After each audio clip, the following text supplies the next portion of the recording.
सुन लो, समझ लो, बड़े काम की बात कह रहा हूँ तुम सभी के लिए। मेरे प्यारे दोस्तों, मेरे मित्रों, मेरे साथियों, तुम्हारे भले के लिए बड़ी काम की बात बता रहा हूँ, ध्यान से सुनना। पुनर्जन्म के बारे में सुना है तुम सभी ने? सुना तो होगा, भले ही तुम्हें उसका कोई व्यक्तिगत अनुभव हो या ना हो, सुना तो होगा।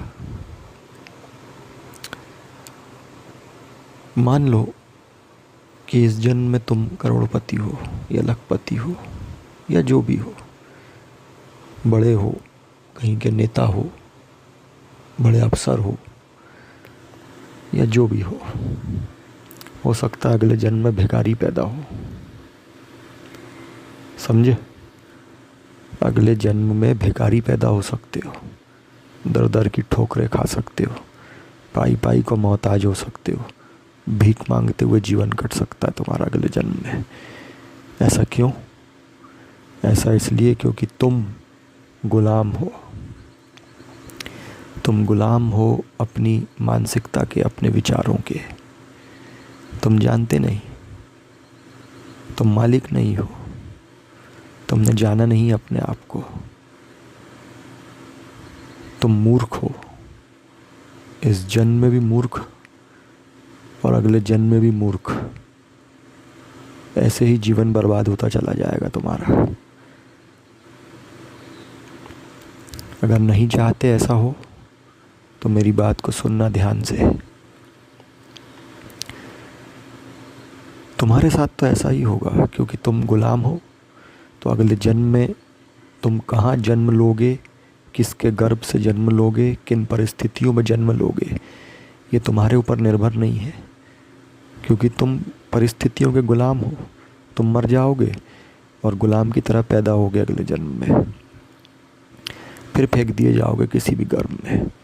हो सकता है भिखारी के गर्भ में फेंक दिए जाओ, तो भिखारी के जैसे भीख मांगते हुए जीवन बीतेगा तुम्हारा। हो सकता है इस जन्म में करोड़पति हो पर अगले जन्म में भिखारी पैदा होगे। लेकिन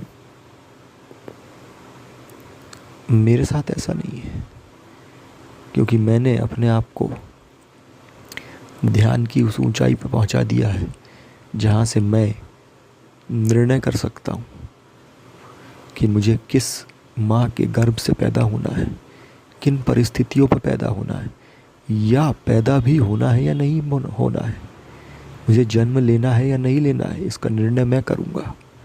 कोई और शक्ति उसका निर्णय नहीं करेगी, क्योंकि मैं उस ऊंचाई पर पहुंच गया हूँ, ध्यान की गहराइयों में पहुंच गया हूँ, जहाँ पे मैं जानता हूँ कि सिर्फ शरीर मरता है, मैं नहीं।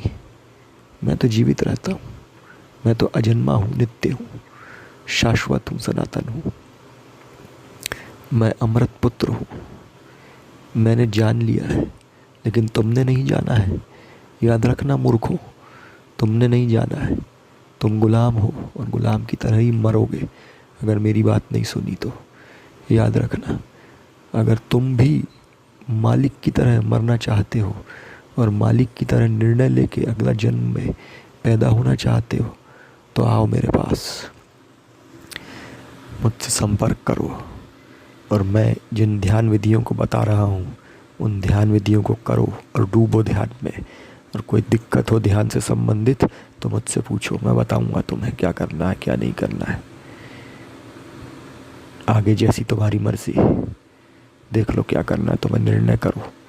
अगले जन्म में मालिक की तरह पैदा होना है या भिखारी की तरह पैदा होना है, निर्णय तुम्हारा है, क्योंकि सब कुछ तुम्हारे ही हाथ में है।